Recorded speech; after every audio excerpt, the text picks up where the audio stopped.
ఇంతకుముందు వీడియోలో భగవంతునికి షోడశోపచారాల్లో కీలకమైనది ఏంటి అనేది తెలుసుకుందాం. ఈ వీడియోలో భగవంతునికి పువ్వులు అన్నది ఎలా స్వీకరించాలి అన్న విషయం తెలుసుకుందాం. ముందు రోజు తెచ్చిన పువ్వుల కంటే ఆ రోజు తెచ్చిన పూలతో పూజ చేయడం శ్రేష్టం.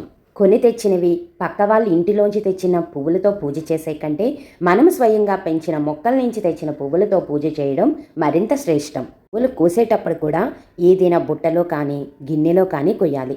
ఎప్పుడు కూడా చేతుల్లో కానీ గుడ్డలోకి కానీ పువ్వులను కోసుకుని వచ్చి దేవునికి పూజించరాదు. గుడ్డలోకి ఎడమ చేతిలోకి కోసిన పువ్వులు పూజకి పనికిరావు. కొంతమంది ఒట్టి చేతిలో పువ్వులు కొయ్యకూడదని చిన్న వేపాకంత ఆకు వేసుకుని కోస్తారు. అలాగ కూడా పువ్వుల్ని స్వీకరించకూడదు. మొదట పువ్వు తూర్పు వైపుకి తిరిగి కోసిన తర్వాత దేవునికి పువ్వులు కొయ్యాలి. ఒక్కొక్క దేవతకు ఒక్కొక్క పువ్వులు అన్నవి ఇష్టం ఉంటాయి. అలాగే కొన్ని పువ్వులు కొన్ని దేవుళ్ళకి పెట్టకూడదు. అవి ఏంటనేది నెక్స్ట్ వీడియోలో చూద్దాం. వెళ్ళే ముందు ఛానల్ లైక్ చేసి సబ్స్క్రైబ్ చేయొచ్చు కదా.